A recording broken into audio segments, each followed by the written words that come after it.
Hello, my name is James Neely, and this is my honors geography project. It is all about Mr. Phileas Fogg and his travels around the world. For each of the places that are mentioned in the book, I will discuss when the city was founded, how many people live there now versus when Phileas Fogg would have traveled in 1873, or as close as I could find, what language is spoken, what the primary religion is, what currency is accepted, and lastly a fun fact about that location. In Jules Verne's literary work Around the World in 80 Days, he introduced to his readers one Mr. Phileas Fogg, a quiet, perfectly predictable, and inexplicably wealthy Englishman who bet he could go around the world in 80 days or less.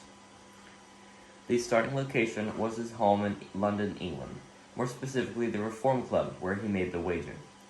London was founded in 43 AD by the Romans.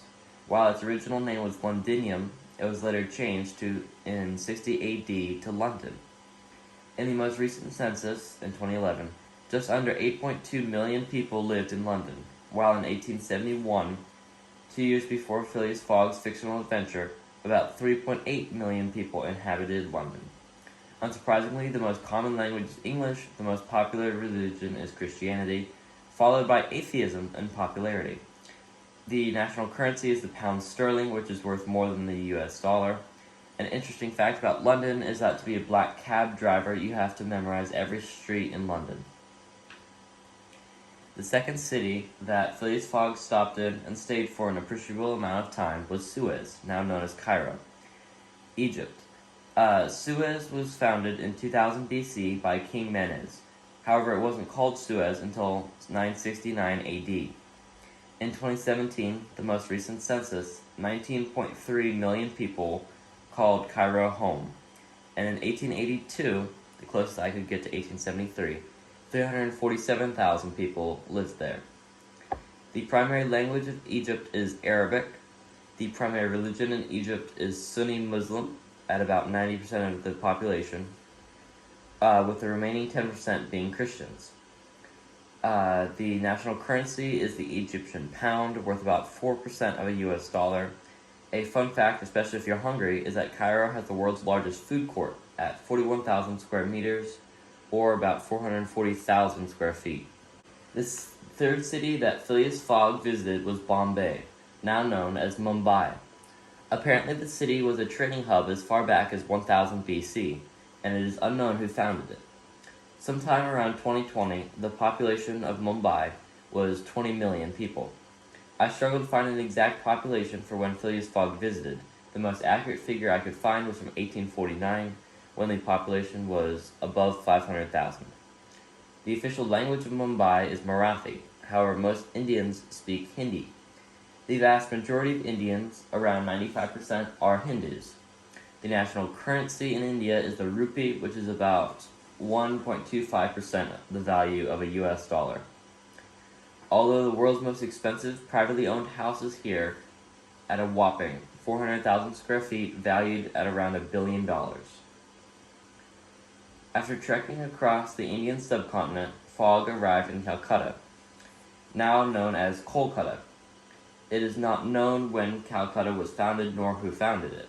The earliest European records of it are from 1690, when an ancient named Job Karnak from the East India Company formed a trading post. In 2020, there is a bit under 15 million people living in Kolkata, and when Fogg traveled through, the closest I could find was 1837, and the number of people living there was about 230,000. The official language of Kolkata is Bengali. A fun fact about Kolkata is that they have the largest planetarium in all of Asia. After taking a steamer from Calcutta, Fogg reached Hong Kong. Hong Kong was founded by the Tang clan around the year 1000 AD. In 2022, the estimated population of Hong Kong is 7.4 million, while in 1865, the population was around 125,000. The official languages are Chinese and English. There is no official religion, however the most popular is Buddhism and Taoism, trailed closely by Protestantism. Hong Kong's official currency is the Hong Kong dollar, worth about 12% of $1 US. A fun fact is that Hong Kong has the world's longest covered escalator at half a mile. After missing a steamer and contracting a boat, Fogg made it to Yokohama, a city that was incorporated in 1889, as a result of the Meiji Restoration.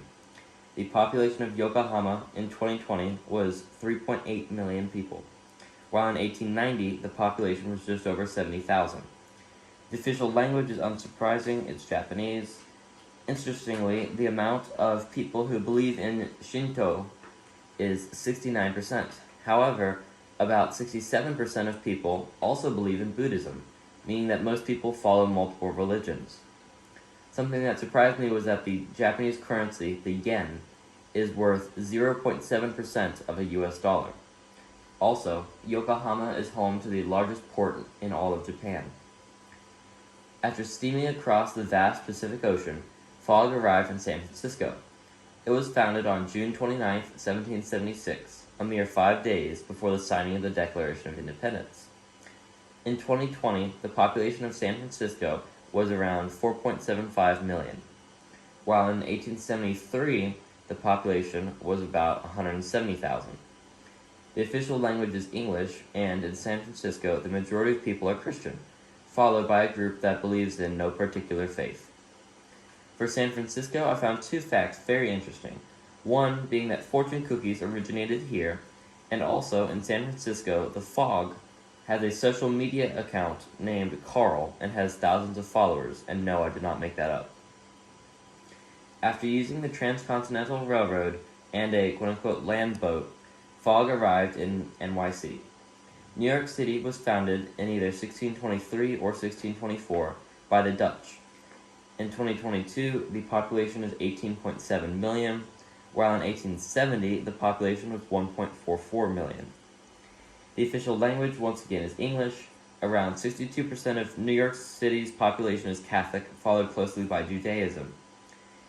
The Federal Reserve Bank, located about 90 feet under the street, contains about $90 billion of gold. After circling the globe, Phileas Fogg arrived back in London.